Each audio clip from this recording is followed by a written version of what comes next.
What's good, UB2Bs? Back at it again with another video. Today I wanted to just kind of talk about my recent trip to Ciudad de Mexico, or Mexico City. Most of y'all would probably know this wonderful city as. Really, a lot of people I noticed don't really know much about Ciudad de Mexico, CDMX, or Mexico City. And it's very strange, and I can't even fault these people because me, myself included, also did not know exactly what Ciudad de Mexico was until recently. I'd say within the last year or so. Just started kind of doing my research and trying to figure out what this city's all about. But basically, just got back last Tuesday. Today is Sunday, and spent about 5 nights there with my girlfriend, and I just had an amazing time. Had a complete blast in that city. It is wonderful. And first of all, when I tell people, oh, I went to Mexico City, or I'm going to Mexico City, a lot of people are usually like, oh, what city are you going to? They think you're going to Cabo, or oh, are you going to Cancun or Tulum or Tijuana or something. But no, Mexico City is actually the biggest city in North America as a whole. Bigger than New York, bigger than Los Angeles, bigger than all these cities. Can't remember the exact amount of people that live there. I think it's like 21 million or something, but don't quote me on that. Got there and just fell in love with the city as soon as I got there. We flew into CDMX airport, and the Mexican people are just so helpful and so attentive, and so they kind of see you, and maybe they recognize you as a tourist, notice you don't actually they can tell you're not from here. And my whole thing was that, they were, well, when you just listen to what other people say, people are like, oh, like they're criminals and they're well, this and that. But no, I felt like Mexican people from Mexico are some of the most helpful people in the world. There was a few times during our journey that, people just off the street, or people in the metro station, or people, when we were taking the cable booths, just coming out of nowhere and just see that you're struggling trying to get money out, or pay for your metro card or whatever, and they just come and try to explain or try to help you out. You're looking for directions on your phone, and they just come up and help you out and tell you, oh, this is norte meaning north, or you need to get on this one, not that one. And I mean, I just love Mexican people, and it was truly an eye-opener for me to go down there and just really see for myself. And because a lot of Americans, when you tell them you want to go to Mexico or any of these Central or South American or Latin American countries, they're always concerned with, criminals and crime and gangs and, all that kind of stuff, which is valid because we hear a lot on the news about, oh, this person was kidnapped, or this person was beheaded, or this person got lost, and, or the cops are corrupt down there, and we hear these stories all the time, and it's like, I'm not taking anything from that, but with anything in life, you don't really, get a full understanding or a full picture unless you go down and experience these things yourself. And, really, I want to just dive into like some of the things that shocked me the most about, Mexico City. And number one, let me start off with just traffic. The traffic there, though, is absolutely bonkers. It is crazy. It actually makes me appreciate the traffic in Los Angeles a little more, for whatever reason. It's just like people over there. And first of all, let me just say, like, all the Uber drivers, all the cars that pick you up are all manual. None of them are automatic for whatever reason. All the cars are manual over there, and it seems like they don't have really much regulation as far as like merging or like cutting each other off. It's just part of the culture. And coming back to Los Angeles, where, we sitting in lane to lane, and people aren't really, you have those like, douchebags that be cutting everybody off and stuff, but it's not as like common, or it's not as obvious as it is in Mexico, where people literally, they just do that all day. And we were staying on a street called Insurgentes, which is right down the middle, one of the main streets of Mexico City, where it's just lots of restaurants, lots of stores, and it's one of the busiest streets in Mexico City. So every time we got in an Uber to travel somewhere, we had to sit in traffic. And I'm talking about, we could have just walked like 2 miles and got farther than the car went in the first mile or mile and a half or whatever, because the traffic, I'm talking about, we didn't go nowhere for like the first 30 to 40 minutes. And that's just the first eye opener that I realized in Mexico City. And actually, when we first got picked up from the airport, windows were down, we're cruising, and dude drove past our Uber driver who was trying to make a left turn and was like, he called him pendejo. And you just kind of heard it. It was kind of funny because it was the first insult that we heard during our journey, and it was a little humorous. He didn't say anything back, but it was just funny because he was just driving how Mexicans drive down there. It was just part of it. Yeah, the traffic down there is crazy. And another thing, I want to talk about the food, or the comida down there. I had a really high expectation as far as food, cuisine, because Mexican is some of my favorite food in the world. I always gravitate towards, burritos, tacos, all this stuff. I live in Los Angeles, which is essentially Mexico in its own right.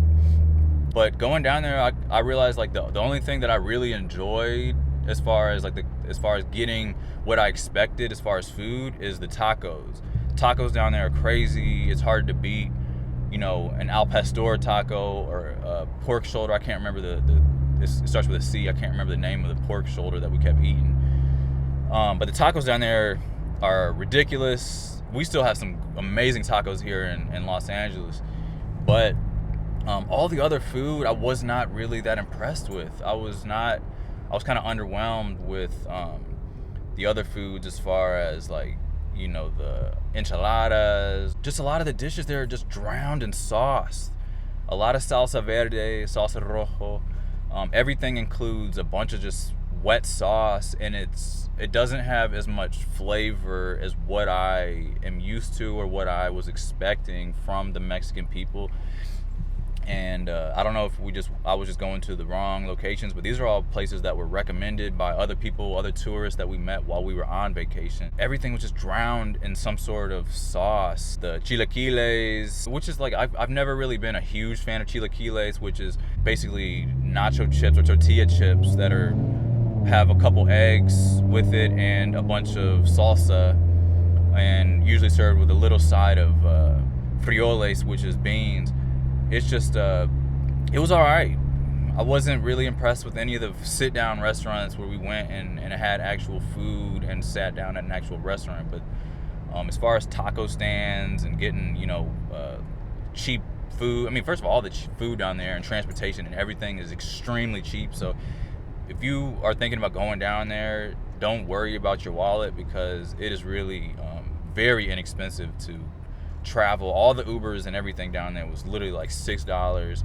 You're not gonna spend more than like a dollar for a taco, probably even less than that. At first you're just kind of like surprised. You're like they'd be like $500 or 500 Mexican pesos for when you're paying for the bill, but it takes you a while to kind of get accumulated into the fact that this is 500 pesos or whatever. It's only like $16. Or I actually was ordering Uber Eats. I had a really bad headache one of those nights, and a couple of times I just decided to get Uber Eats as opposed to going to a physical restaurant. And I was surprised because here in America they tack on so many fees, and you have to have minimums and blah blah blah. But I'm able to just buy, I was able to get some churros from El Morro, which is one of the most famous churro places down in Mexico City, and I spent like $8 or something, including the tip and everything, for them to come and drop. And it's like, if I would try to spend $8 here in America, they would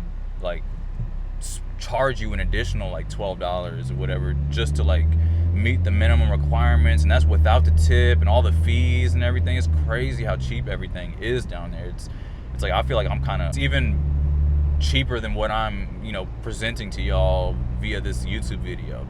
Yeah, Mexico City was just crazy. And we woke up and did these hot air balloon ride over the pyramids. We had to wake up at like 3 a.m. The transit or the transportation guy, he came and picked us up from our hotel literally at like 5 a.m. and they were going around from hotel to hotel to pick up, other couples and whatnot in this passenger van.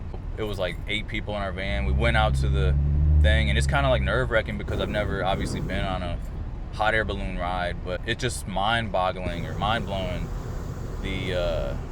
Once you get on there, you up in the air and you realize, wow, this thing is like smooth sailing. Like, you would think that a Mexican hot air balloon ride would be a little shaky and sketchy, but no, it was none of that. They did a wonderful job of getting us up in the air, signing everybody up, and then once we got and landed into this open scenery area, they actually served champagne. I don't personally drink, but they made a toast to everybody with a bottle of champagne. If you have your anniversaries and whatnot, they were actually giving people bottles, and they were just top-notch service. And then they took us back. It was about a 10-minute ride back to the area where we started, and they served breakfast and had musicians playing Mexican instruments, and I forget the name of the Mexican kind of style of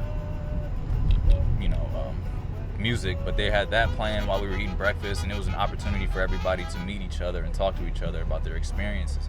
And then of course we had an hour ride back to Mexico City, and some people actually chose to physically go to the pyramids and see them up close and personal. We didn't choose to do that because our sleep schedule was so messed up at this point. We just decided to just go back and take a nap, and then had a weekend concert, because my girlfriend's best friend just happened to be in town at the same time, and we just happened to see she was a dancer for the weekend, so she got us some free tickets. So that was a crazy experience too, to go to a concert.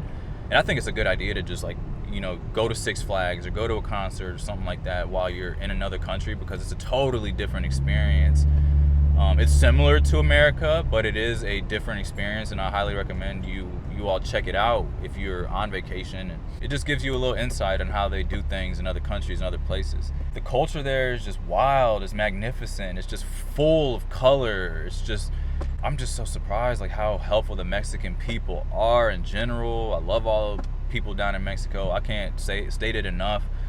This video is not doing me any justice into how my experience was. Because most people, like I said, are just gonna say, oh, I don't feel safe. A lot of people don't even want to go to Mexico because of how unsafe they think it is. And it's just wrong, because I just seen in my own eyes, it's just, people are just helpful, and I'm trying my best. I'm speaking Spanish, as best I can. I'm pretty decent with my Espanol, but the people are just full of joy, and they want to learn about you as well. I highly recommend it. But I'm gonna have some more videos coming out about Mexico City, so stay tuned for that. If you like videos just like this, don't forget to hit the subscribe button, hit that like button for me, and I will catch you all in the next one. Peace.